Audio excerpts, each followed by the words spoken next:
હું volleyball player હતો. અરે વાહ. હા. એમાં બી સ્મેશર. મોટી હાઈટ રહી ને એટલે બરાબર છે. એટલે 2 વર્ષ સુધી હું સ્પોર્ટ્સમાં જ રહ્યો. ઓકે. અને ઈ થોડું વધારે હાર્ડ રહ્યું મારા માટે 2 વર્ષ.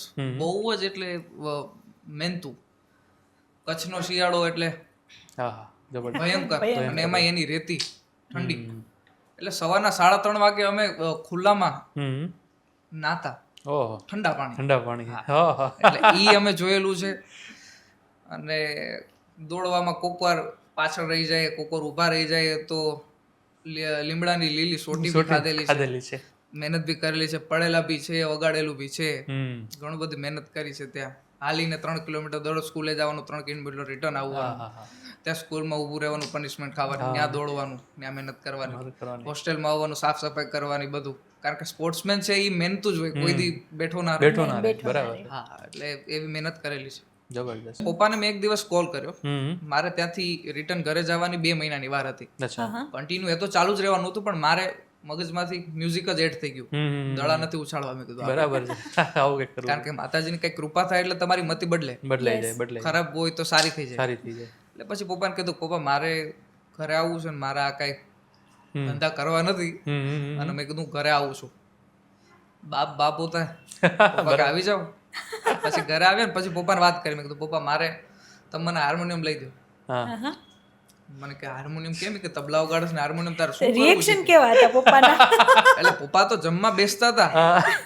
તો એ પેલા તો મારી પાસે મને બેસાડ્યો. મને કે બેટા બરોબર તબિયત સારી છે. એટલે કારણ કે અચાનક આવે એટલે સ્વાભાવિક વાત છે ભાઈ. સ્પોર્ટ્સ માંથી ડાયરેક્ટ મ્યુઝિક માં એટલે. તો મેં કીધું પપ્પા હું એકદમ ઓકે છું. મેં કીધું મારે ગાવું છે. મેં કીધું કારણ કે એને કોઈ જાતનો આઈડિયો નહીં. અને અમારે જુનાગઢમાં ગ્રીન સિટી નામનો એરિયો છે. એ એરિયામાં કીર્તિદાનભાઈ, પદ્મશ્રી ભીખુદાન મામા અને અલ્પાબેન પટેલ આ ત્રણેયનો પ્રોગ્રામ હતો. ઘણા ટાઈમ પહેલા આજથી 15 વર્ષ પહેલા લગભગ. ઓકે. હા, 2011માં. તો એ પ્રોગ્રામ જોઈને આપણે વિક્સના જે ડબલા જે આવે છે એ મેં 18 થી 20 તોડી નાખ્યા વગાડીને. એટલો પ્રોગ્રામ સાંભળતો ત્યારે તબલા વગાડતો અને તેમાંથી જ હું શીખતો બધું. તો પપ્પા હાર્મોનિયમ લઈ આવ્યા. ઊભું હાર્મોનિયમ જે આવે છે, 2 સાઈડ દમણ ખુલ્લી હોય છે એવા. તો ત્યારે પપ્પાને મેં કીધું પપ્પા ત્યારે થોડા દિવસે વગાડ્યું. પણ આપણે શું છે ઉભરતું લોહી હોય એટલે ચંચળ જેવું હોય. બરાબર છે ભાઈ આવું નહીં, આવું લાવી દો. પણ કીધું એ બાપ હોતા.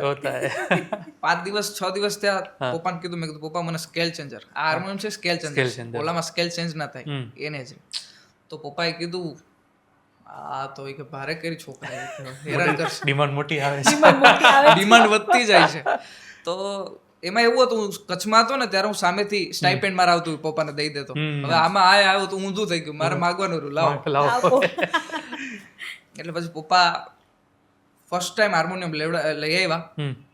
અને પપ્પાને કીધું મેં પપ્પા તમે જમી લો, ત્યાં હું તમને લાડકી ગીત સંભળાવી દઉં. અરે વાહ. અને ત્યારે કીર્તિદાનભાઈ નું લાડકી બહુ ફેમસ છે. જો કે હજી છે જ, ત્યારે હજી બહાર જ પડ્યું હતું, થોડોક ટાઈમ થયો હતો અને મારું ફેવરિટ હતું.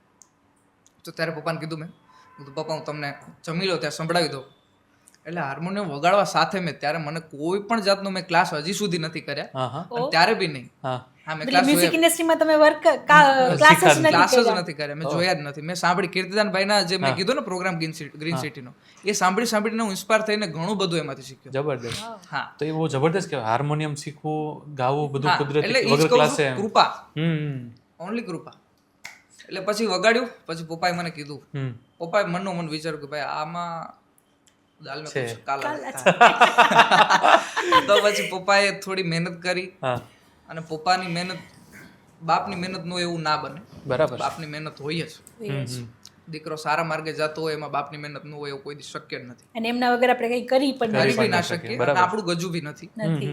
હા, તો પપ્પાની આખી 1 ડે ની આખી જર્ની તમને કહું. 1 ડે ની 4 વર્ષની નથી કહેતો, 1 ડે ની કહું છું. ખાલી સવારના 9 વાગે મેડિકલ જવાનું, બપોર 1:30 વાગે ઘરે આવવાનું, 2:30 વાગે જમીને 2 કલાક આરામ કરવાનો, પાછું સાંજે 5, 4:30, 5 વાગે મેડિકલ જવાનું, પાછું મારે જેટલો દૂર પ્રોગ્રામ હોય ને એ ટાઈમે ઘરે આવીને પાછું મારા ભેગો પ્રોગ્રામમાં, આખી રાત પ્રોગ્રામમાં જાગવાનું, આખી રાત ડ્રાઈવ કરવાનું, પાછું સવારે ઘરે આવી અને પાછું મેડિકલ જવાનું. અરે એટલે આ પપ્પાનું દરરોજ રૂટીન એટલે 2 થી 3 કલાક આઈ થિંક 2 થી 3 કલાક આરામ થતો. એનાથી વધારે આરામ ય નહીં થાય.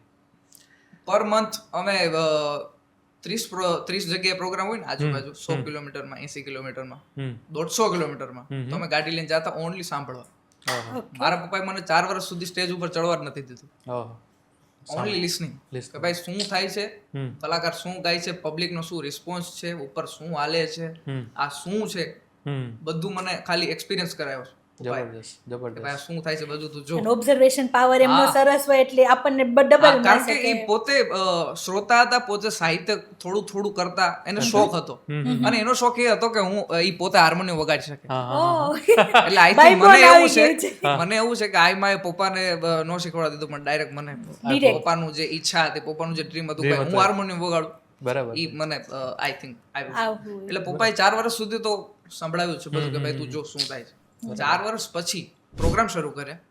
પ્રોગ્રામ શરૂ કરતા કરતા ધીમે ધીમે બધા એક્સપિરિયન્સ કર્યા, થોડા થોડા પ્રોગ્રામ અટેન્ડ કરવા માંડ્યો, પછી વિથ પેમેન્ટ પ્રોગ્રામ આવવા માંડ્યો, પછી ધીમે ધીમે ધીમે ધીમે ધીમે ધીમે અને એમાં અચાનક શોક મારા મોટા ભાઈ એડ થાય છે.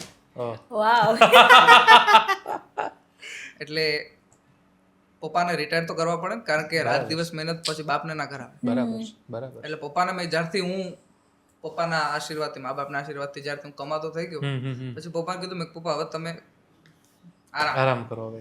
મેં કીધું બસ તમારો રોલ થઈ ગયો, તમારી મહેનત ફળી ગઈ. મેં કીધું બરાબર છે, તમારા આશીર્વાદ લાગી ગયા. પછી ભાઈ આવ્યા, મોટા ભાઈ.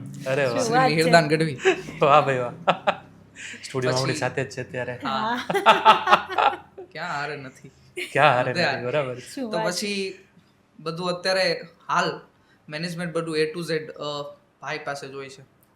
પ્રોગ્રામ માટે આવે છે, કાંઈ શો હોય છે, ક્યાંય જવાનું હોય છે, તો બધું ભાઈ જ અત્યારે A to Z કોઈ બી જગ્યાએ જબરદસ્ત ભાઈ સાથે હોય છે.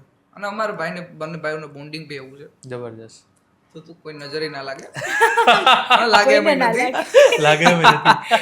ભગવાનના માતા પિતાના આશીર્વાદ હશે એટલે કઈ નથી. હા, ભાઈઓ ભેળા નીકળી બજારો પડી જાય. વાહ ભાઈ વાહ. તો પછી ભાઈને શોખ હતો બે વસ્તુનો.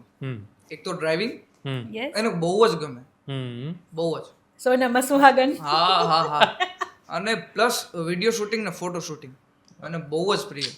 શું વાત છે. તમારે જ જોઈએ હા, સાથે સપોર્ટમાં. હા, ભાઈનો શોખ અને મારે ભાઈ જોઈએ. બરાબર છે. વાહ. વિડીયો શૂટ ન થાય, ડ્રાઇવિંગ ન થાય, એ ડઝન્ટ મેટર. એટલે ભાઈનો શોખ પૂરો થઈ ગયો અને અમે બંને ભાઈઓ ભેગા રહીએ છીએ. એટલે પપ્પાને ટેન્શન ફ્રી છે પપ્પા અત્યારે. એટલે ભાઈ અત્યારે સાથે છે. કોઈ બી પ્રોગ્રામ અટેન્ડ કરવાનો હોય તો ભાઈ કરે, કાંઈ બી ઇન્ક્વાયરી હોય તો ભાઈ, હા, ફોરેન ટુ કોઈ બી. જબરદસ્ત. એટલે અત્યારે ભાઈ છે, મોટો ભાઈ. હંમેશા સાથે જ અમે રહેવાના. કેમ કે સમજો કે તમારી જેટલી મહેનત છે એટલી તમારા ભાઈની પણ પાછળ. ના, એના કરતા વધારે. કારણ કે જ્યારે હું સૂવું છું ને ત્યારે જાગી શકે. યસ. મતલબ ઊંધું થઈ ગયું. ઈ જાગે છે ત્યારે હું સુઈ સૂઈ શકો શકું છો. કોઈ વાર સામસામે એવું થાય છે. હા, જબરદસ્ત.